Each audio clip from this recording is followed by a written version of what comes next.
nasci em Bauru, interior de São Paulo, por isso eu falo Porta, Porco, Fernanda, essas coisas de R puxado, né? E eu achava que quando eu crescesse eu ia ser um grande cartunista brasileiro. Eu desenhava desde criança, me preparei para isso, vim para São Paulo e me formei em comunicação no Mackenzie em 1977.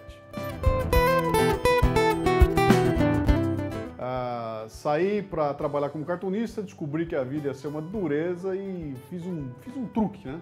Falei, olha, eu vou fazer o seguinte, eu vou trabalhar durante 2 anos numa empresa e vou ganhar um dinheirinho e dali a 2 anos eu vou sair, vou montar minha empresa para aí sim trabalhar como cartunista. Essa minha ideia brilhante deu toda errada porque eu acabei ficando 26 anos na mesma empresa. Eu entrei numa indústria de autopeças como desenhista de catálogo e minha área era comunicação, era marketing e ali eu comecei a crescer na empresa.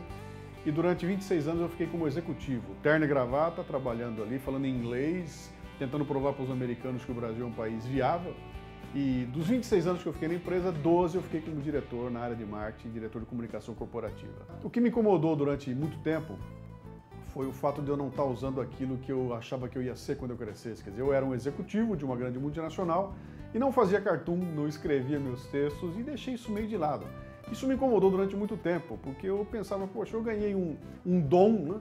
Tenho um dom e não uso o dom, deixei esse dom para lá para ser executivo de multinacional.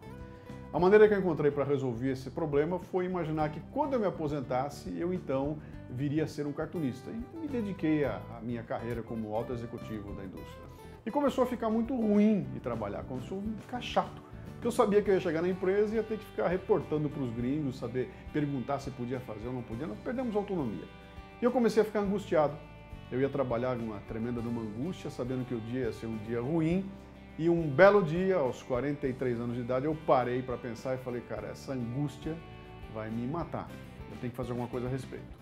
Eu então decidi, ao longo do ano 2000, que eu ia tomar uma atitude, marquei férias e fui fazer o que era o grande sonho da minha vida.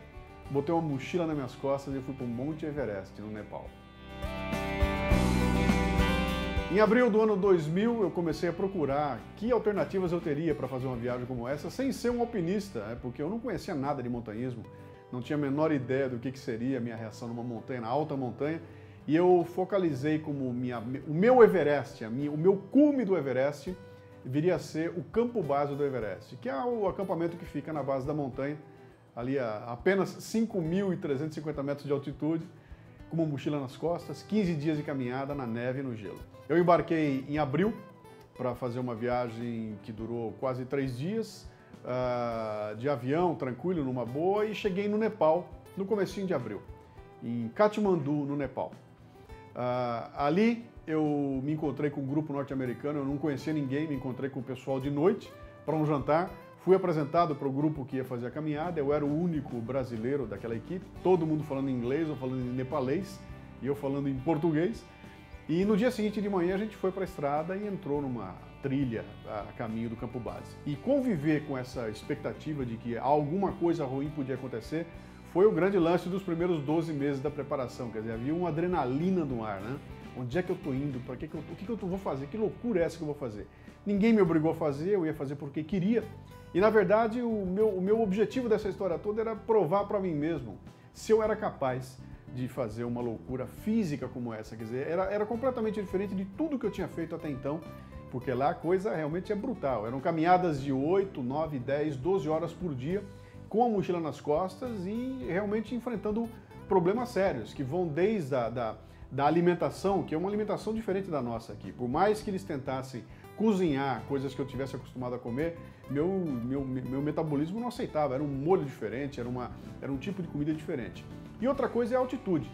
Quer dizer, nós começamos a caminhar 2.800 metros e fomos parar em 5.350, 5.600 metros de altura. Muita gente me pergunta se eu fui lá fazer tipo o Caminho de Santiago, se foi uma viagem com uma visão religiosa, espiritual, e eu digo para todo mundo que não foi isso. O meu desafio era um desafio físico e eu fui para lá para uma outra coisa. Eu queria me testar numa situação completamente fora da minha. E se você quiser chamar isso de um contato com Deus, pode ser.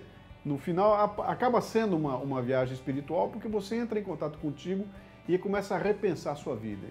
Por que eu me comporto assim?